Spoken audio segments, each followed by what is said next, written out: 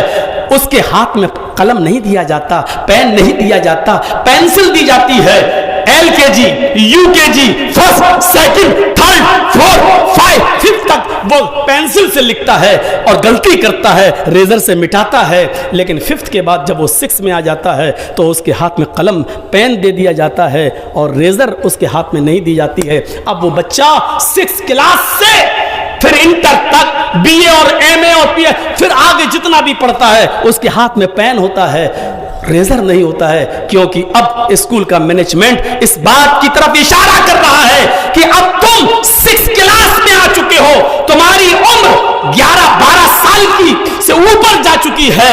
اب تم بچے نہیں رہے, جب بچے تھے تو تمہاری غلطیاں مٹائی جاتی تھیں. اب سوچ سمجھ کر لکھنا, کیونکہ تم بڑے ہو چکے ہو, 6 میں آ چکے ہو. اب اگر غلطی کرو گے تو یہ غلطی کو مٹانے کے لیے ریزر تمہیں نہیں ملے گا. میرے بھائیوں, یہی اسلام کا اصول اور ضابطہ ہے. اسلام سے پہلے تم نے جاننے انجانے میں جو بھی گناہ کیے ہیں وہ معاف کر دیے جائیں گے, مٹا دیے جائیں گے. لیکن اسلام لانے کے بعد, کلمہ پڑھنے کے بعد, گویا کہ پینسل کا زمانہ تمہارا ختم ہو چکا ہے. اب پین تمہارے ہاتھ میں دے دیا گیا ہے, قلم تمہارے ہاتھ میں دے دیا گیا ہے. لا الہ الا اللہ کا اقرار تم نے کیا ہے, اللہ کے علاوہ کوئی معبود نہیں, اس توحید کا اقرار کیا ہے تم نے. لا الہ بڑی وسعت رکھتا ہے اپنے اندر, اور پہلے تمام معبودان باطلہ کا انکار, اور اس کے بعد لفظ الا اللہ کہہ کر ایک اللہ کا اقرار بہت کچھ سکھاتا ہے ہمیں, بہت کچھ سکھاتا ہے. اور یہ بہت کچھ ہمیں اندر سے جھنجھوڑتا بھی ہے کہ سنو, اور گناہ اگر کرو گے تو معاف کیے جا سکتے ہیں, لیکن لا الہ الا اللہ جو پڑھ رہے ہو اس کے ساتھ سمجھوتا برداشت نہیں کیا جائے گا. ان اللہ لا یغفر ان یشرک بہ ویغفر ما دون ذلک, شرک کرو گے تو ہم معاف نہیں کریں گے. اللہ کے علاوہ کسی غیر کے سامنے سر جھکاؤ گے تو ہم معاف نہیں کریں گے. اللہ کے علاوہ کسی اور کو اپنا معبود سمجھو گے تو ہم معاف نہیں کریں گے. اس کے علاوہ جو بھی تم گناہ کرتے ہو, میں غفور الرحیم ہوں, تمہیں معاف کرنے کا حق رکھتا ہوں. میرے پیارے ساتھیوں, اسلام لانے کے بعد گویا کہ قلم ہمارے ہاتھ میں ہے, پین ہمارے ہاتھ میں ہے. جو بھی قدم اٹھانا ہے سوچ سمجھ کے اٹھانا ہے. شراب کی بوتل اٹھانے سے پہلے سوچ لینا اسلام نے شراب کے لیے کون سی باؤنڈری متعین کر دی ہے. چوری کرنے سے پہلے سوچ لینا کہ اسلام نے چوری کے لیے اور چوری کرنے کے بعد کون سی باؤنڈری متعین کر رکھی ہے. میں نے اسی لیے آج جب خواتین لیڈیز میں ہمارا پروگرام تھا تو میں نے تمہید باندھی تھی اسی بات کی, یہی بات کہنا چاہ رہا تھا اور بتایا تھا کہ اسلام ازم نہیں ہے, مذہب ہے. اسلام نے باؤنڈری متعین کی ہے. کبڈی کبھی کھیلی آپ نے, دیکھی تو ہوگی, ایک پالی ہوتی ہے اس کے اندر لائن, آپ اس طرف ہیں محفوظ ہیں, اس طرف دوسری ٹیم اس طرف ہے محفوظ ہے. اگر وہاں کے کسی آدمی نے اس لائن کو کراس کر کے آپ کے اندر گھس گیا, لائن کراس کر کے آپ کی ایریے میں آ گیا کبڈی کبڈی کہتے ہوئے, تو آپ کو پورا اختیار ہے کہ آپ اس کو پکڑ سکتے ہیں, آپ اس کو کھینچ سکتے ہیں, آپ اس کو اریسٹ کر سکتے ہیں, کیونکہ اس نے اپنی باؤنڈری کراس کر دی, اپنی سیما کو کراس کر دیا. آپ کا آدمی جب باؤنڈری کے اس طرف ہے محفوظ ہے, جب باؤنڈری کو کراس کر کے لائن کو کراس کر کے دوسری طرف جاتا ہے تو آپ کا آدمی خطرے میں ہے, کسی وقت بھی پکڑا جا سکتا ہے. اسلام نے ایک لائن متعین کر دی, جب تک یہاں ہو محفوظ ہو, اور جب اس لائن کو کراس کرو گے, شراب پینے والے, جوا کھیلنے والے, زنا کرنے والے, یہ تمام لوگ پاپی اور کبابی ہر حیثیت سے دیکھیں کہ اسلام نے کیا باؤنڈری متعین کی ہے. دوسرے مذہب کو آپ پڑھیں گے تو ہندو دھرم میں صاف لکھا ہوا ہے کہ جوا کھیلو گے تو بھینس کا جنم ہوگا, وہاں آواگمن ہے.